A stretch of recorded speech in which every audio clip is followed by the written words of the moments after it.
أهلا، أنا أمنية. قبل ما نبدأ أحب أعرفكم على أهل فيكتور اللي بيجهزوا نفسهم لحفل جوازه من فيكتوريا، اللي أصلا كانوا أهلها متضايقين جدا علشان بنتهم هتتجوز واحد مش قد كده، لكنهم بيضطروا يوافقوا عليه علشان هو غني وهينقذهم من الإفلاس. وساعتها بقى بتسأل فيكتوريا مامتها: هو أنا واللي هتجوزه هنحب بعض؟ وقتها بتجاوب عليها مامتها بتقول لها إن الحب ملوش لازمة في الجواز، وأكبر دليل على كده هي وباباها. وبعدها بيوصل العريس فيكتور هو وأهله، وبيستقبلوهم أهل فيكتوريا بيشربوهم الشاي في أوضة الرسم. وقتها فيكتور كان بيتفرج على القصر وقعد يعزف على البيانو. ساعتها فيكتوريا كانت بتتجهز في اوضتها، ولما سمعت صوت البيانو خرجت تشوف مين بيلعب على البيانو. وقتها بيتوتر جدا فيكتور لما بيشوفها. بتقول له فيكتوريا انه عزف جميل وان مامتها دايما بتمنعها من العزف عليه. بتحكي وقتها انها من صغرها كانت بتحلم باليوم اللي هتحب فيه وتتجوز اللي بتحبه. وبعدها بتتدخل مامتها وتزعق لهم وبتقول لهم انهم ما ينفعش يقعدوا مع بعض قبل الجواز. وقتها بقى بيجي القسيس وبيدربهم على مراسم الجواز وسط اهلهم اللي كانوا بيتفرجوا عليهم. ساعتها بقى بيوصل لورد باركس واللي بيعتذر وبيقول بسخرية: شكل كده وصلت يوم بدري يعمل فرح ولا ايه؟ وقتها بيسأل بابا فيكتوريا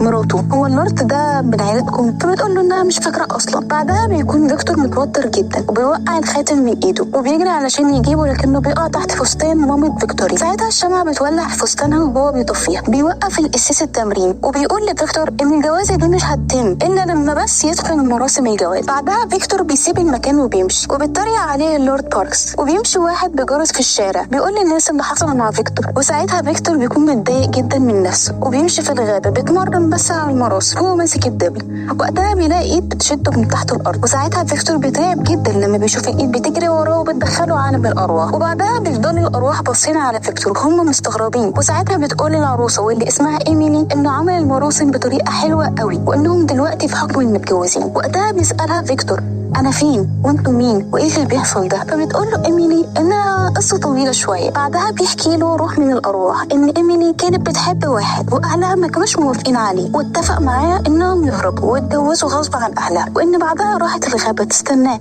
واكتشفت بس انه عاوز يسرقها وانه قتلها ودفنها تحت الشجره. بعدها بيدخل اللورد ومعاه واحد بيقول انه شاف فيكتور مع ست غريبه في الغابه. ساعتها بتنكر مامة فيكتور انه يعرف اي ست وبتقول لهم انهم هيدوروا عليه، وبتتحايل على اهل فيكتوريا يدوهم فرصة تانية وإنهم هيجيبوه للفرح وينقذوا النقط. وبعدها بتدور إيميلي على فيكتور اللي بيقول لها إنه لازم يروح البيت. وساعتها بتقول له إيميلي إن المكان ده خلاص بقى بيته، وبتديله هدية. ولما بيفتحها بيلاقي الكلب اللي كان عنده وهو صغير. وساعتها بيفرح جدا وبيحكي لها إن مامته كانت بترفض الكلب بيقرب منه وهو صغير. وقتها بتسأله إيميلي: هي مامتك هترفضني لما شافتني؟ وبيعرض عليها فيكتور تروح معاها عالم البشر وتتعرف عليه. وبعدها بتاخده إيميلي يروح عالم عجوز بتطلب منه انه يساعدهم يروحوا لعالم البشر علشان تقدر تتعرف على عائلة فيكتور بنفسها. وساعتها بيقول لهم ان في تعويذة اوكرانية ممكن تساعدهم. وبيطلع الكتاب اللي في التعويذة وبيمسك بيضة الطائر وبيفتحها وبينزل منها دخان كتير. وقتها بيقول لهم ان كده التعويذة نجحت وعلشان ترجعوا تاني لازم يقولوا كلمة معينة. بعدها بتكون ايميلي فرحانة وبيطلب منها فيكتور تستناه في الغابة وهو هيروح يقول لاهله على اللي حصل وهيجي ياخدها ويعرفها عليه. وبعدها بيروح لبيت فيكتوريا وساعتها بيسمع آلام من ورا الباب بيقولوا ان هم لو شافوه تاني هيخنقوه. وقتها كان عقل ايميلي بيتكلم معاها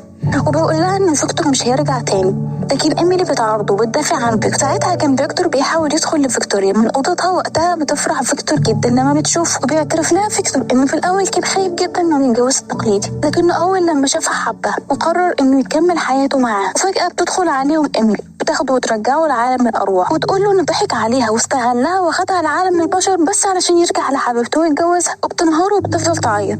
وساعتها فيكتور بيقول لها انه ما ينفعش ان احنا نكون مع بعض، انا حي وانت ميته وانت فهمتي غلط، وانه لما سمعتيني بقول المراسم في الغابه انا بس كنت بتضرب علشان جوازي من فيكتوريا. وقتها بقى بتزعل ايميلي وبتسيبهم وبتمشي. وبعدها بتحكي فيكتوريا لمامتها اللي حصل وان في جثه خطفت فيكتور. وساعتها مامتها بتقول لها انت اكيد اتجننت وبتقفل عليها الاوضه. وقتها بقى بتقرر فيكتوريا تساعد فيكتور وبتهرب وبتروح للقسيس. وساعتها بتحكي له اللي حصل وبتطلب منه انه يساعدها، لكنه طبعا ما بيصدقهاش وبيرجعها لبيتها. وساعتها بتحبسها مامتها وبتقول للعاملين انهم يخلوا بالهم منها علشان ما تحاولش تهرب مره تانية. بعدها بيطلب منهم اللورد انه يتجوز فيكتوريا وبيحكي لهم انه كان على وش جواز وعروسته ماتت في حادثه حادثة صعب، لكن فيكتوريا بترفض وبتقول لأهلها إنها مش بتحب. وساعتها أهلها بيقولوا لها إنها لازم تتجوزوا وتنقذهم من الإفلاس، وخصوصا بعد الفضيحة اللي حصلت بسبب اختفاء فيكتور، وإن مفيش حل غير إنها تتجوز اللورد باركس. بعدها بيعتذر فيكتور لإيميلي وبيلاقيها قاعدة بتعزف على البيانو وهي حزينة. ساعتها بيقعد جنبها وبيعزف معاها. وقتها بيسمع صوت صفارة وبيعرف إن كده في روح جديدة وصلت. ساعتها بقى بيكتشف فيكتور إن الروح الجديدة دي هي السواق بتاعه. وبعدها بيسأله فيكتور عن حبيبته، وساعتها بيقول له السواق إنه أهلها أجبروها تتجوز اللورد. وقتها بيتأثر جدا وبيزعل لما بيسمع كلام السواق. وبعدها بيقول روح العالم العجوز لإيميلي إن فيكتور لازم يرجع لعالم البشر وبيشرب سم معين، وساعتها بس يقدر يتجوز ويعيشوا سوا.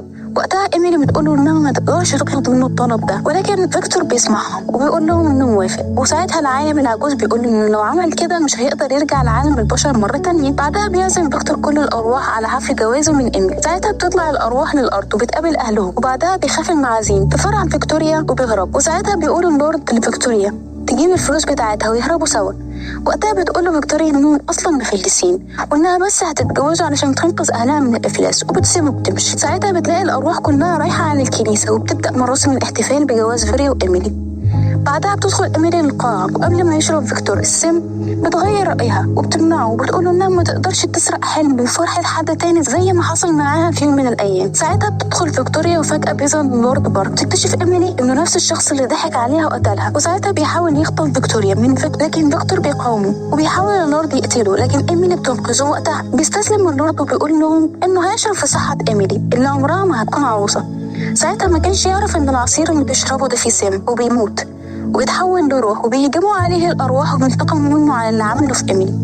بعدها فيكتور بيحضن بطل وبتسيبهم إيميلي وبتمشي. وساعتها بيوقفها فيكتور بتطمنه إيميلي وترجع له الخاتم وبتشكره على مساعدته ليها وإنه فعلا بابا بوعده ليها وحرر روحها. وساعتها بتتحول إيميلي لفراشات تحت ضوء القمر. وهنا بقى بينتهي الفيلم بتاعنا. لو عجبك ما تنساش